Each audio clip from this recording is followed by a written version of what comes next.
Salut à vous. Vidéo un petit peu particulière ce soir. Elle n'est pas vraiment scriptée, enfin un minimum, mais là je viens plus vous parler de moi, c'est pour le coup mon histoire. Plus exactement, je vais vous raconter pourquoi j'aime ce genre. J'entends par là l'horreur, l'épouvante, fantômes et autres monstres du genre.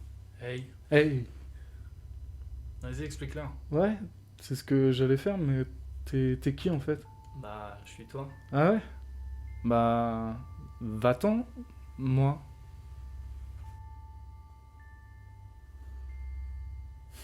Ok. Bref. Ok, c'est parti. Donc, ouais, les 7 films qui m'ont donné goût au frisson, au surnaturel, à l'horreur, en somme, le monde de l'étrange. Bah, je vous propose qu'on en parle ce soir. Moi, c'est toujours Anthony. Et vous êtes bien sûr Histoire 2.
Vous aurez reconnu, du moins certains d'entre vous, le générique des Contes de la Crypte.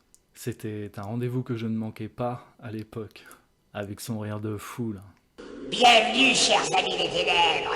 Je vais m'occuper de vous dès que j'en aurai fini avec ce client. J'étais justement en train de refermer son dossier assurance vie. Je suppose qu'il n'est pas prêt de s'élever contre cette dernière clause. C'est sûr qu'aujourd'hui c'est plutôt kitsch, on va pas se mentir. Mais à l'époque, bah, je trouvais ça pas mal. Et en parlant de ça, je vous propose sans plus tarder de rentrer dans ma liste de films qui ont marqué ma jeunesse. Et ce, en commençant par le début, si vous le voulez bien. Ça. L'un des films qui m'aura nécessairement le plus marqué quand j'étais gamin restera ce film adapté du roman de Stephen King. Je parle bien évidemment, et vous l'aurez compris, de ça. Réalisé par Tommy Lee Wallace en 1989, sorti en 1990. Il aura fallu malgré tout attendre 1993 avant que ce film n'ose sortir en 2 parties en France, sur M6 à l'époque.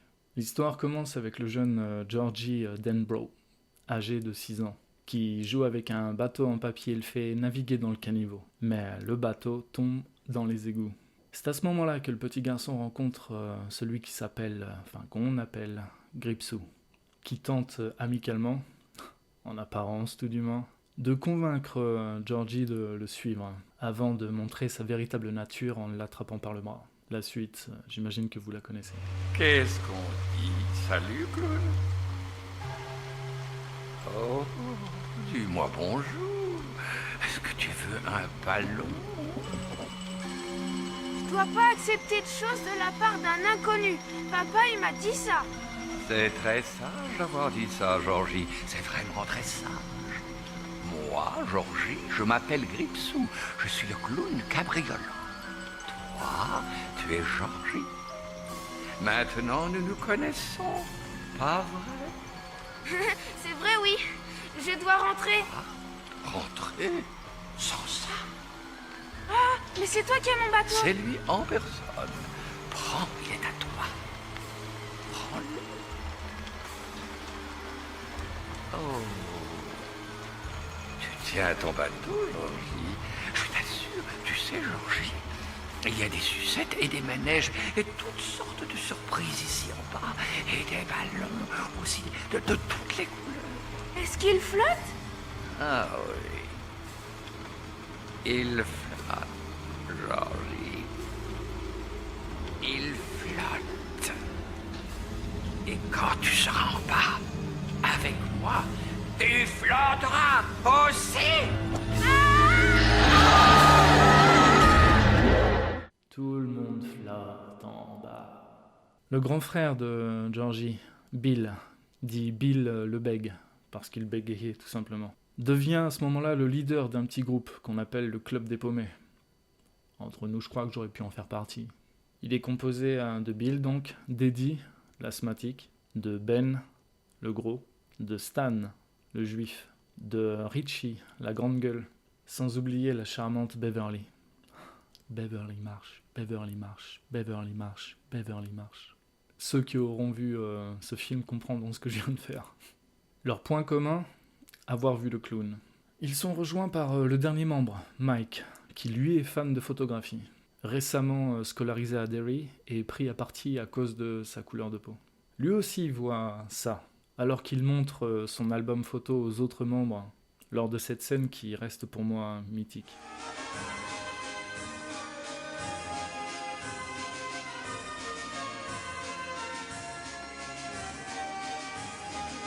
Ça alors?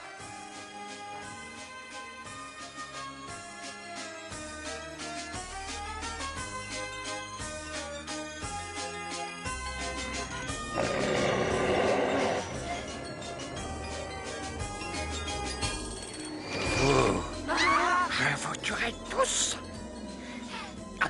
Je vous rendrai tous fous et je vous tuerai tous. Je suis le pire cauchemar que vous ayez fait. Je suis le pire de vos rêves devenus réalité. Tout ce dont vous avez toujours eu le plus peur.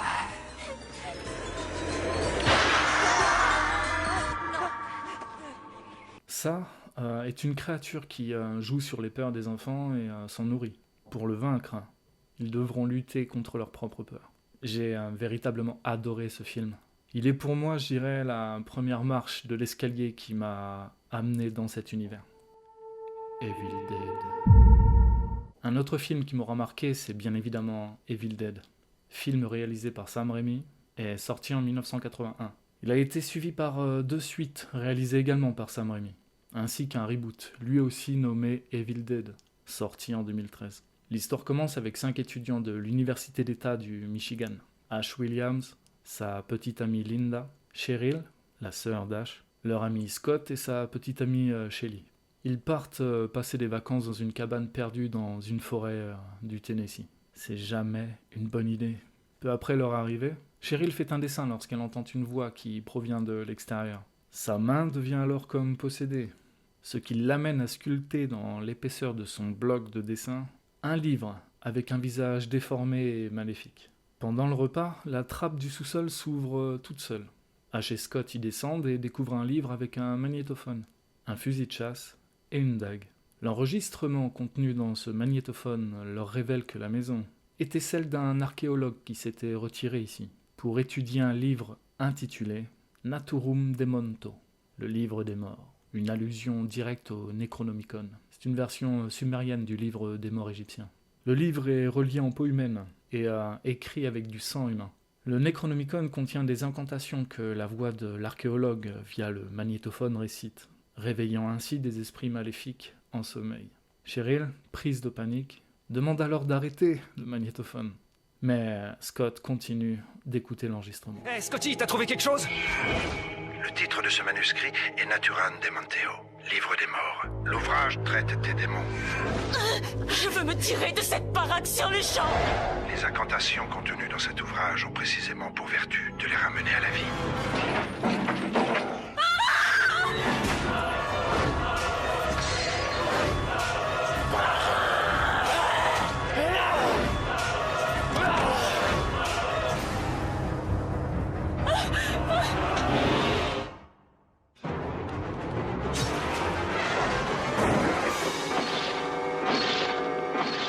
Espèce Pourquoi est-ce que vous me torturez?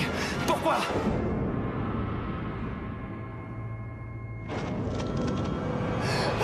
Le premier film de la série reste pour moi le plus effrayant. Des scènes du deuxième me font rire, comme la fameuse scène de la maison qui rigole.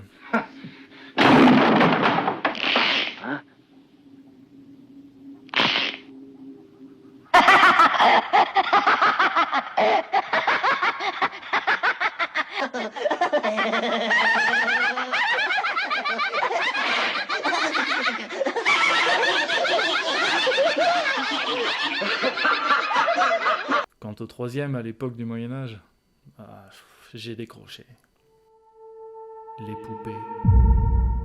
Je sais pas si beaucoup de personnes ont vu ce troisième film dont je vais vous parler, mais il fait définitivement partie de mon top 3 des films qui m'ont fait adorer ce genre. Je veux parler du film Dolls, Les poupées en français, réalisé par Stuart Gordon, sorti en 1987. L'histoire commence sur la route des vacances de David Bower, sa future épouse Rosemary et sa fille Judy, quand ils sont surpris par un violent orage, qui les contraint à s'arrêter sur le bord de la route. Ils trouvent alors refuge dans une maison aux murs décrépits, où vit là un couple de vieillards, collectionneurs de poupées. Pendant la nuit, les hôtes dévoilent leur vraie nature, et ils entreprennent de châtier ceux de leurs invités qui ont perdu leur âme d'enfant. Après réflexion, je crois que c'est sûrement après ce film que j'ai décidé de garder mon caractère de gamin. C'est lorsque j'ai réalisé que les jouets présents dans la maison étaient en vie que j'ai eu des frissons, comme lors de cette scène.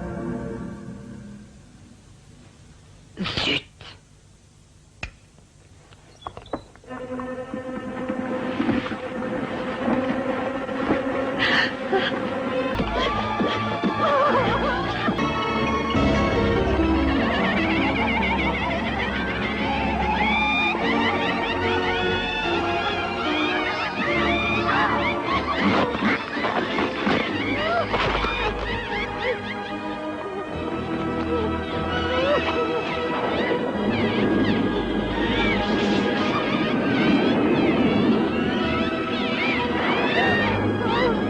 Une autre scène, qui pour moi est la scène culte du film, reste la transformation du père en jouet.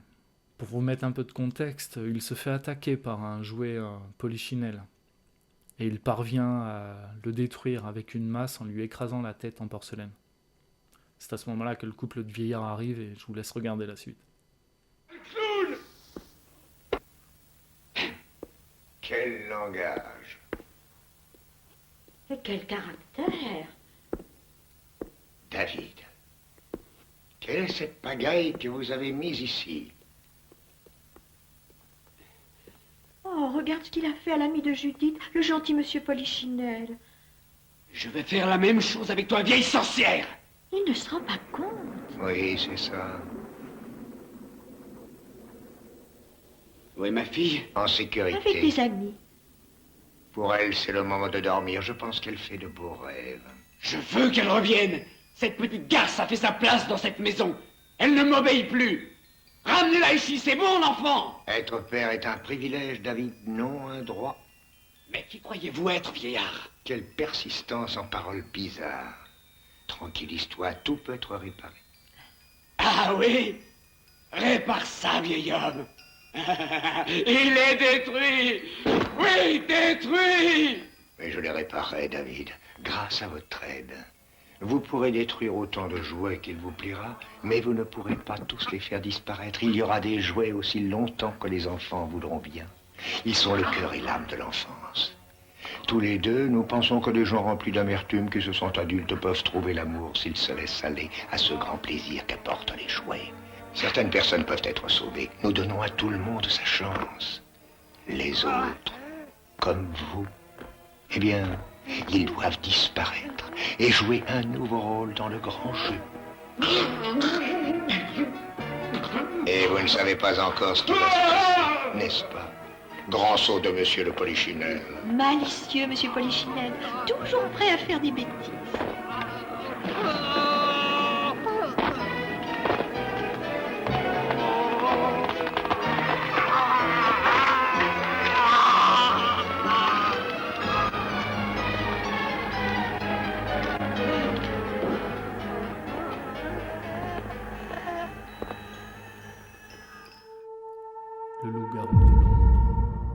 Pour ce 4e film, je vous parlerai de celui qui m'a fait aimer les créatures telles que les loups-garous. Ah ouh! Ok, je le fais mal. Ce qui bien évidemment m'amènera par la suite aux vampires et autres bestioles de ce style. Je veux parler du film Le Loup-garou de Londres, réalisé par John Landis, sorti en 1981. L'histoire commence avec David Kessler et son ami Jack Godman, qui sillonnent l'Angleterre et se projettent de se rendre à Rome. Vous savez, c'est ceux qui voyagent avec un sac à dos sur le dos, qu'on appelle les backpackers. Alors qu'ils se trouvent dans le parc national, ils font une halte dans un pub de la petite ville d'East Proctor, le mystérieusement nommé Slaughtered Lamb, qu'on peut traduire par l'agneau abattu en français. Les habitants locaux sont peu accueillants. Sur un mur, Jack aperçoit un pentagramme et commence à poser des questions. Face à la réaction des habitants, les deux amis américains décident tout simplement de quitter les lieux. Avant de partir, on leur conseille malgré tout de ne jamais quitter le sentier. En chemin, bien évidemment, ils s'écartent de la route et ils se retrouvent perdus, en pleine nuit. Ils sont alors attaqués par un animal féroce. Jack Godman est tué sur le coup. Je propose de revenir à l'agneau abattu. Ouais.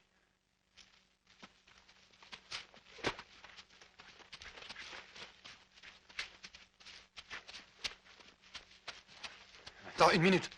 On est perdu. Oh, merde, David, qu'est-ce que c'est? J'en sais rien. Viens. Ben oui, mais viens où? Mais n'importe où. Non, il faut continuer absolument à marcher.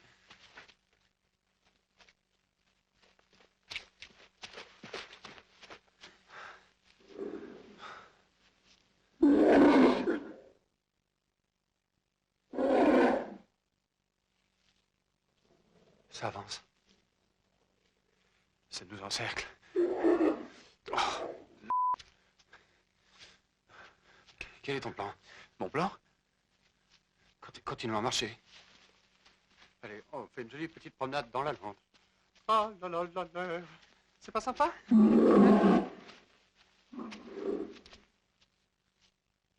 C'est en face de nous. Tu crois que c'est un chien? Oh, mais qu'est-ce que c'est? C'est un chien de berger, c'est un truc comme ça. Demi-tour tout doucement et on fout le camp. Gentil, le chien. Bon chien, ça allait bien, Jacques, on se débile. On se débine, oui, c'est ce qu'on fait depuis une demi-heure. Tu vois quelque chose? Non. Ça a l'air de venir de loin. Non, pas si loin que ça. Avance. Jack, Quoi? où est-ce qu'on va? Je sais pas, je te le dirai quand on y sera. Ah! Oh, espèce de... Tu m'as foutu une de ces trouilles. Alors aide-moi à me relever. Ah!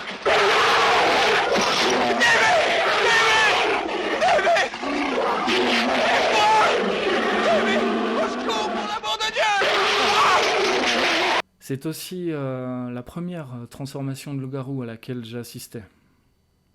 Je vous laisse regarder. Jacques, aide-moi! Au secours! Aide-moi! Aide-moi, Jacques!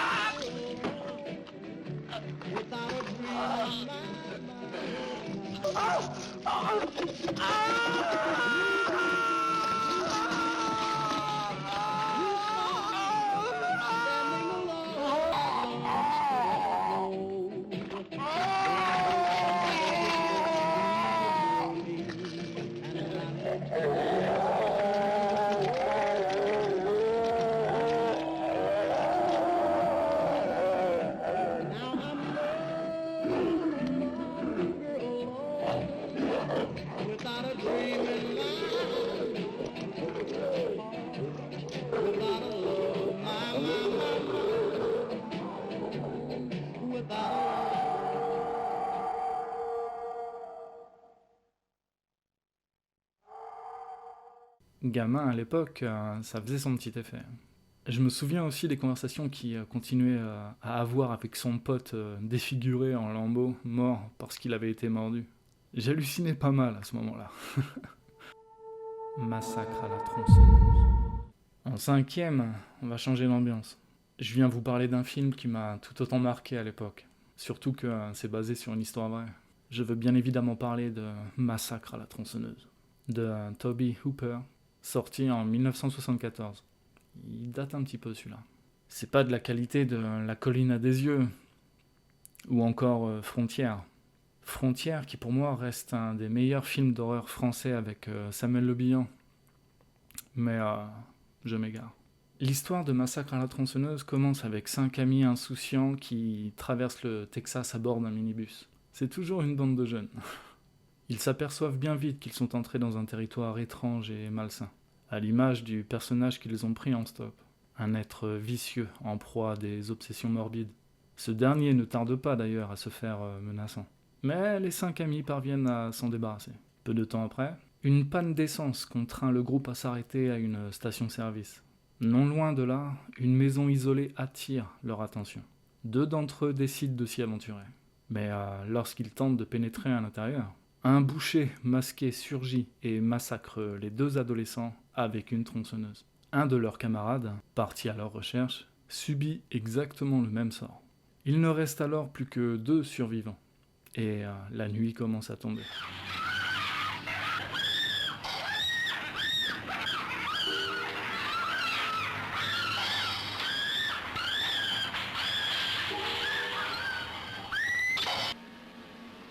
Arrête, j'entends quelque chose.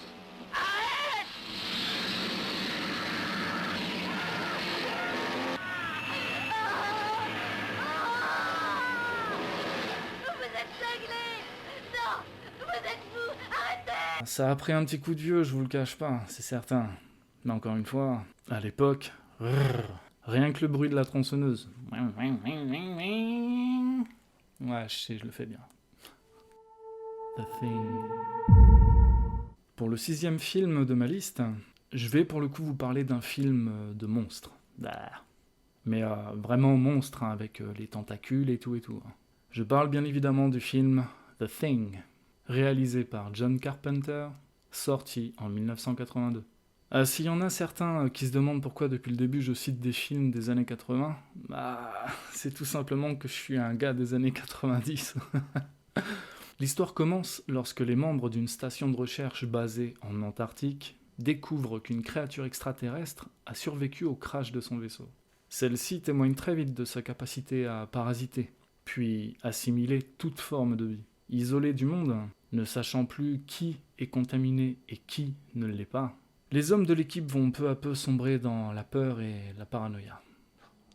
Quelle absurdité, tout ceci est ridicule et ne prouve rien. Je savais bien que vous me diriez ça. Vous seul aviez accès au sang. Vous passerez en dernier. Mais je peux pas qu'il tourne. Détache-nous. Dis-le, Marguerite. Fais quelque chose. Tire. Allez, toi. Tu vas pas nous laisser crever, nom de Dieu. Fais quelque chose, mon Dieu. On va tous y passer. Qu'est-ce que t'attends? Vite. On va tout parler. Dépêche-toi. Windows, ouvre-le. Dépêche-toi. Allez, vite. Dépêche-moi, vite. Pas rester là.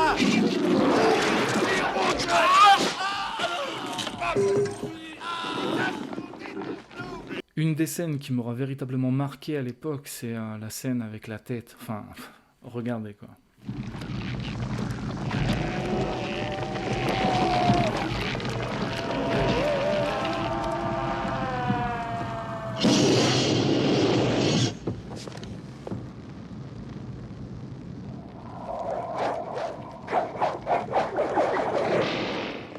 Non, reculez, attendez. Tout va brûler. Il faut attendre.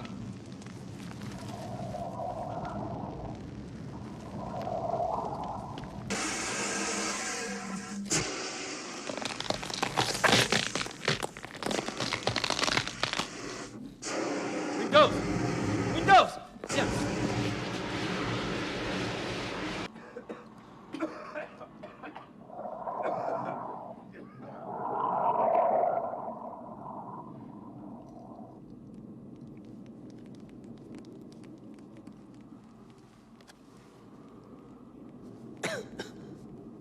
Non, mais c'est pas vrai. C'est dingue.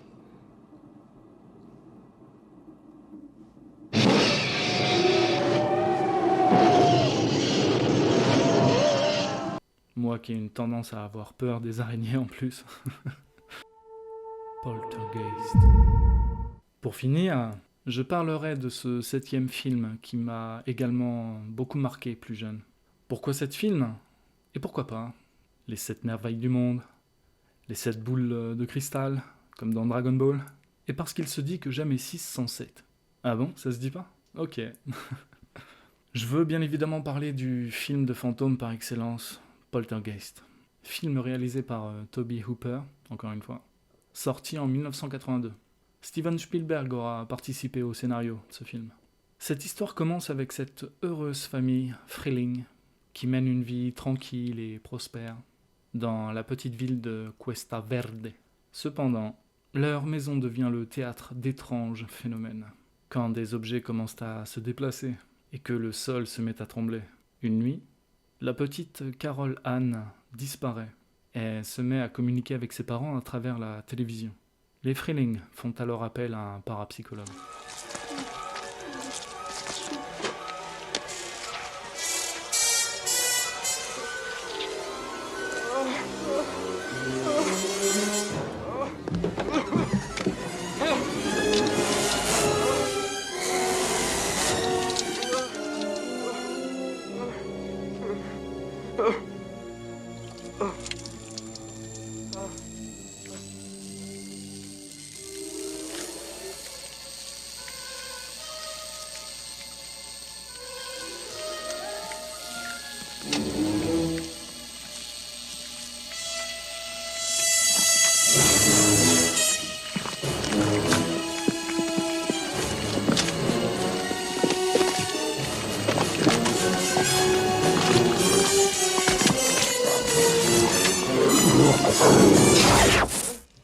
Ce film a véritablement tourné mon intérêt sur tout le monde du paranormal. Activités étranges et autres fantômes. En d'autres termes, je suis tombé dedans quand j'étais petit, et voilà le résultat. Bouh. Conclusion. On arrive à la fin de cette vidéo. J'espère véritablement que cela vous aura permis de mieux me comprendre. Peut-être même de vous replonger dans vos souvenirs, qui sait. Peut-être que vous connaissiez ces films, peut-être que non. Si votre liste diffère un peu, voire complètement différente de la mienne, n'hésitez pas à me dire les films qui vous ont marqué dans l'espace commentaire. Un petit bonus, ceux de ma génération connaissent forcément. Je vous laisse avec ça. C'était mon rendez-vous du samedi à l'époque. Ah, qu'est-ce qui m'arrive? Mais... Attendez. Ce n'est pas une défaillance de votre téléviseur. N'essayez donc pas de régler l'image. Nous maîtrisons à présent toute retransmission. Nous contrôlons les horizontales et les verticales. Nous pouvons vous noyer sous un millier de chaînes ou dilater une simple image jusqu'à lui donner la clarté du cristal et même au-delà. Nous pouvons modeler votre vision et lui fournir tout ce que votre imagination peut concevoir. Pendant l'heure qui vient, nous contrôlons tout ce que vous allez voir et entendre.